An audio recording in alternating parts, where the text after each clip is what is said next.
बिस्मिल्लाहिर्रहमानिर्रहीम। अस्सलाम वालेकुम। पीके फूड सीक्रेट्स में आप सबको खुशामदीद है। आज मैं आपके लिए बहुत ही ज़बरदस्त से सैलड की रेसिपी लेके आई हूँ, जो कि आप अक्सर सैलड बार की शॉप पे जाते हैं तो उनमें से एक सैलड ये भी होता है। इसके लिए मैंने लिए हैं 1 पाव उबले हुए चने यानी कि बॉइल्ड चिक पीस, बंद गोभी है मेरे पास 1 कप कटी हुई, कैबिज 1 कप, कैप्सिकम है, शिमला मिर्च 1 अदद इस तरह से जूलियन लंबी कटी हुई। ये मेरे पास है इमली की चटनी 4 टेबलस्पून, जिसमें मैंने 3 से 4 चम्मच पानी डाल के इसको थोड़ा सा मैंने इस तरह से पतला कर लिया है। ज़्यादा पतली नहीं है, बस थोड़ी सी है।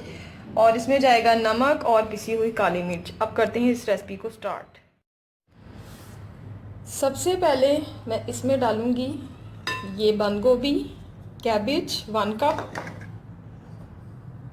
शिमला मिर्च है 1 अदद, 1 कैप्सिकम जूलियन कट लंबी कटी हुई। इसके बाद मैं इसमें डालूंगी ये इमली की चटनी और इसमें मैं डालूंगी हस्बे जायका नमक थोड़ा सा। इमली की चटनी में ऑलरेडी नमक भी है, मिर्च भी शामिल है, इसीलिए इसमें मैं नमक कम ही डाल रही हूँ। और थोड़ी सी हस्बे जायका पिसी हुई काली मिर्च। और अब मैं इसको करूँगी मिक्स अच्छी तरह से। बहुत ही मज़ेदार और जल्दी बनके ये रेडी होने वाला सैलड है। अगर कोई अचानक से गेस्ट आ जाए तो आप फ़ौरन से ये सैलड एज अ स्टार्टर बना सकते हैं फ़ौरन। इसको मैं करूँगी बहुत अच्छी तरह से मिक्स।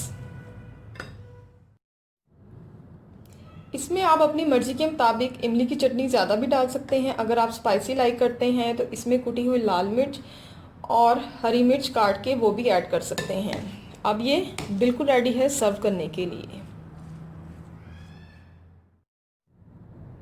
इमली की चटनी मैंने वो यूज़ की है जिसकी वीडियो मैं पहले से अपलोड कर चुकी हूँ, इसलिए आप वो वीडियो ज़रूर देखिएगा। और अब मैं इसको करती हूँ सर्व। मज़ेदार सा सैलड बनके रेडी है। आप ये देखें कितना ये मज़े का लग रहा है। आप इस रेसिपी को ज़रूर ट्राई कीजिएगा और मुझे कमेंट्स में बताइएगा कि आपको ये कैसी लगी। अपनी दुआओं में याद रखिएगा। अल्लाह हाफ़िज़।